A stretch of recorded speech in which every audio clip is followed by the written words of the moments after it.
As a Vancouver Canucks fan, I don't like talking about this team. But today we're talking about the Boston Bruins and how you could make the very legitimate debate that they are indeed in trouble. Because the Boston Bruins were the NHL's reigning President's Trophy winners. They were the best team in the regular season for 2019-2020 and over the past, decade pretty much. The Boston Bruins have always been one of those teams near or at the top. A cup in 2011, a reverse sweep in 2010, the finals in 2013, the finals in 2019. And, this is a franchise that has been, over the past decade, what many would call a powerhouse.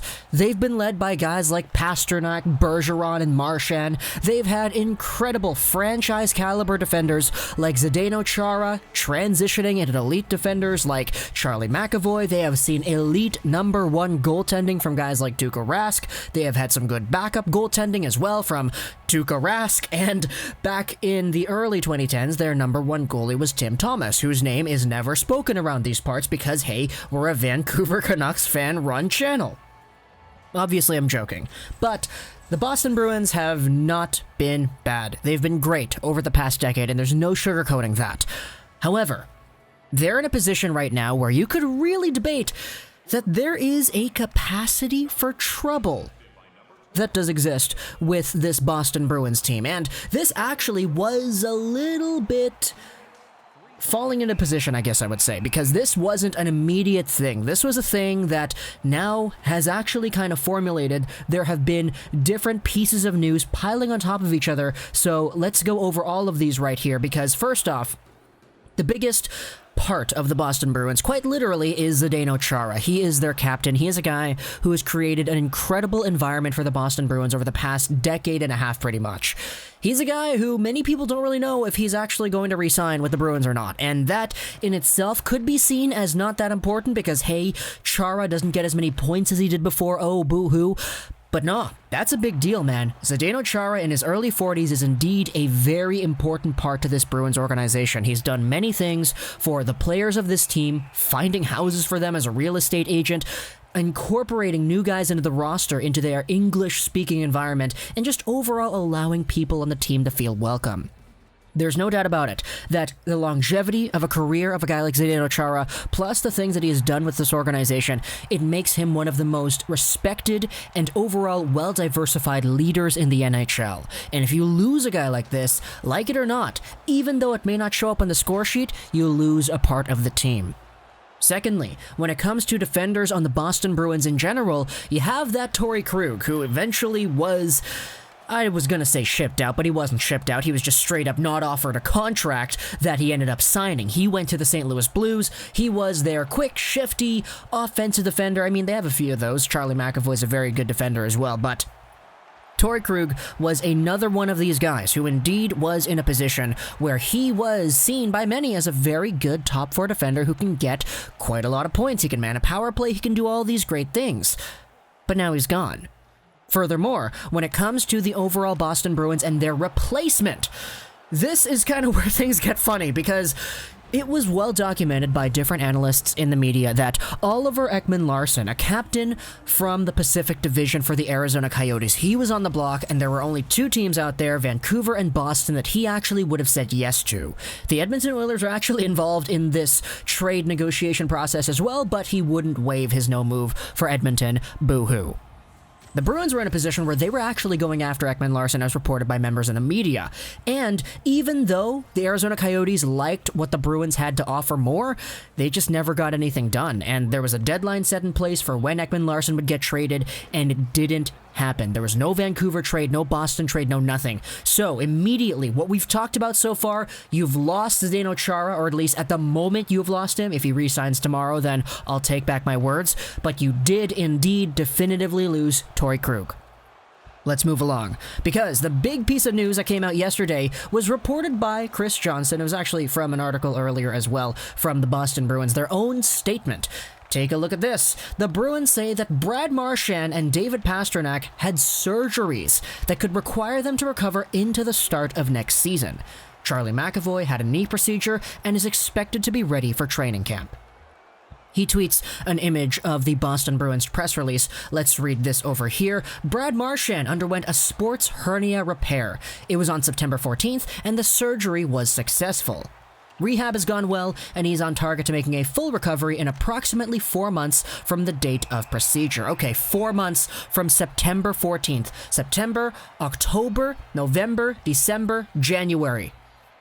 January 14th is 4 months out, and with the NHL planning to start up around New Year's, we could see a Boston Bruins team getting off to a foot that does not include Brad Marchand. Furthermore, this is worse with David Pastrnak. Take a look at this, a right hip arthroscopy and labral repair.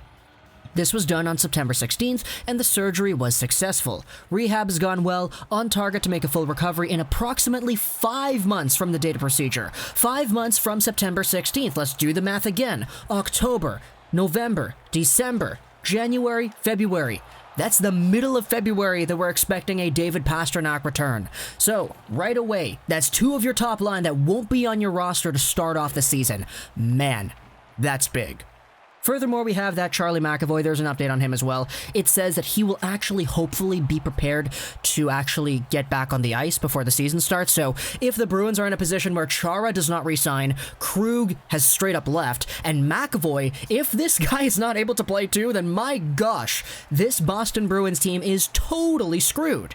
You also have the whole controversy with Tuukka Rask and whether or not he's in a position where he's either going to retire or get traded or whatever. He's got a year left on his contract. We already saw how Tuukka Rask left the bubble, and that was a huge deal. Many people made such a big deal out of that because even though there was a family emergency for Tuukka Rask, there were so many people that took this one out of context and said, oh, he doesn't want to play in Boston anymore. He doesn't want to do this. He doesn't want to do that. And may I remind you, Tuukka Rask does not have a modified no-trade clause or a no-move clause for 2020-2021. So, what we've discussed here is the possibility of the Boston Bruins getting worse, fueled by the losses of Torey Krug, the potential loss of Zdeno Chara. Hopefully, Charlie McAvoy not actually losing out on any time because he actually had surgery too. If there's a worst case scenario, Charlie McAvoy doesn't start on time, then you got Charlie McAvoy out as well. You also have the confirmation that Marchand and Pastrnak, these two guys, top point producers on your team, heck, top point producers in the league, are not going to start out on your roster in day one. Pastrnak may be out for a month and a half. So that is huge. Not to mention Tuukka Rask, who was also in that rumor wire as well. There are so many things for the Boston Bruins that have taken place over the past few months, I guess you would say, and all of these combined together form the narrative that this team, the team that was so good for the better part of this decade, the team that was the President's Trophy winners, the team that unfortunately lost to the eventual Stanley Cup champions in the Tampa Bay Lightning in the second round of the 2020 NHL playoffs, they've been so good, but just from everything we've talked about, I think there is a very legitimate case to say to the Boston Bruins, hey man, your time is up. My time is now. Now, it really depends on who you're speaking from the perspective of. I'm just making a John Cena joke over here in this commentary, but I do believe there is some room for worry here for Bruins fans. Do I think that Zdeno Chara is going to come back? You know what? If I had to make a guess, it's probably 50-50 at this point. The guy is really old, we all know that, but the guy is a proven NHL athlete, and he still probably could play if he wanted to. It just really depends on if he wants to. If I was forced to make a guess, you had to twist my arm into saying it, I guess I would probably say I think Chara comes back, but of course, you know, that's all up to him. If he doesn't come back, then my gosh, that's definitely well within his own right. But Torey Krug is out, Charlie McAvoy might be out, Pastrnak, Marchand, those guys are out as well, Tuukka Rask might be out. This team, man, oh my goodness. These guys were trying to make a pitch for Taylor Hall too, and they lost out on that to Buffalo of all teams, which was a very, very big shock to everybody in the hockey world. But talk to me in the comments what you think about the Boston Bruins. Am I right in saying that they are in trouble? Or am I just overreacting? Am I just taking a look at all the pieces in the news and I'm saying, okay, all this stuff means that they're done, but really they're not? Talk to me in the comments about these ideas over here. And furthermore, just for the sake of it, talk to me in the comments, who stays? Does Zdeno Chara stay? Does Tuukka Rask stay? Do both of them leave? And if so, where does Tuukka Rask get traded to? Or is there going to be a straight-up retirement? Because that is something that people have been talking about as well. Talk to me about all that stuff in the comments below. Hope you enjoyed this video. That's Ross99. and bye.